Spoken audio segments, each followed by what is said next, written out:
At this moment, I'm grieving. I'm grieving for the innocent lives taken in cold blood and for all those who are now trying to recover from the barbarity of a terrorist attack. I grieve for a community forever changed, for a city and a society that has been scarred, that has forever lost its innocence. I grieve because words fail me to fully convey the sorrow I feel for the families, the children, the mothers and fathers, grandparents of our cherished Australian Jewish family. This House must solemnly remember the anti-Semitic terrorist attack that occurred at Bondi Beach on Sunday, 14th of December 2025, where 15 innocent lives were tragically cut short, mostly from the Jewish community, alongside members of the wider international community. 40 others were wounded by two men affiliated with the Islamic State organisation, ISIS. This House must express its deepest and enduring condolences to the victims of this horrific act of extremist terror, both those who were killed and those whose lives have been permanently affected by lifelong physical, psychological and emotional trauma. No one should be forced to live with such fear, absolutely no one.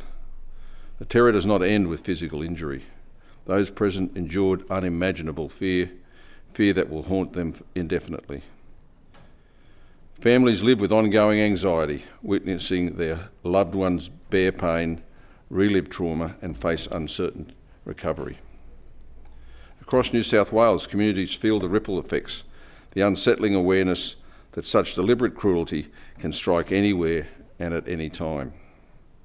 The psychological impact, fear, anxiety, trauma is real, profound and lasting right across New South Wales and now indeed, of course, the whole of Australia. Our public places like Bondi Beach are meant for enjoyment, community and shared identity. They are integral to the Australian way of life. This beloved location, iconic across the world, was violated by this act of terror. The safety of every member of our state, especially the Australian Jewish community, must remain paramount. Our hearts, our thoughts and prayers are with the injured, those grieving and everyone affected by this tragedy. This House also acknowledges the courage of first responders and community members who acted with extraordinary bravery under unimaginable pressure. Thank you for your selfless service to strangers in need. This House must call on the government to confront the root cause of such atrocities, extremist ideology and terrorism, and acknowledge the failures in acting on intelligence that might have prevented this attack. It is a matter of ethical governance to initiate a Royal Commission to examine how New South Wales Police and the Firearms Registry permitted an individual to be granted a firearms licence when a member of his household, known to Australia's Federal Police or ASIO, his son nonetheless, was a person of interest in terrorism investigations. How could this father in the same house obtain a firearms licence, then go on to obtain a number of firearms, and how his unlicensed son could then get access to them? I grieve that governmental policies and systemic failures may have contributed to an attack that could have and should have been prevented. Yet the New South Wales Government and the Federal Government's response has been to strike out, not with targeted solutions, but with sweeping legal measures that punish all for the acts of the radicalised few. My culture, the culture I identify with, has been unfairly blamed for the actions of the individuals who sought training overseas with jihadist organisations. And the fact remains, individuals who commit such acts can return to Australia and threaten our fellow citizens yet again. Still, I grieve because the darkest forms of hatred have appeared here in Australia, in my city and in my community.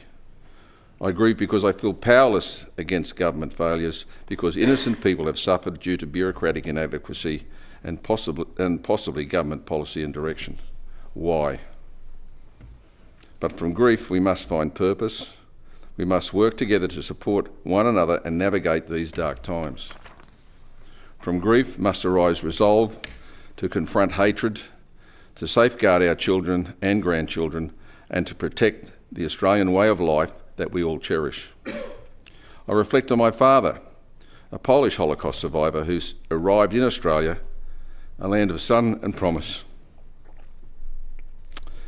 After surviving unimaginable horrors, he told me, "Son, I have arrived in heaven." My father's journey alongside my godparents, Polish Jews,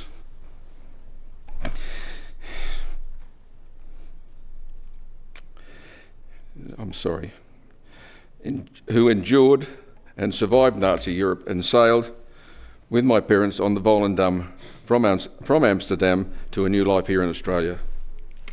Their memory is precious to me.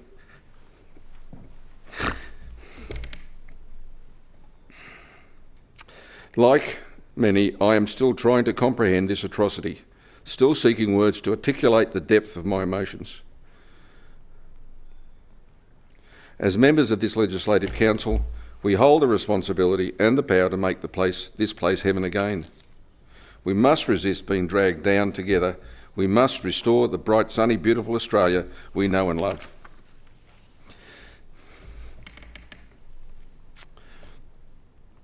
I grieve for the pain inflicted, and as members of the New South Wales Parliament, we have a duty.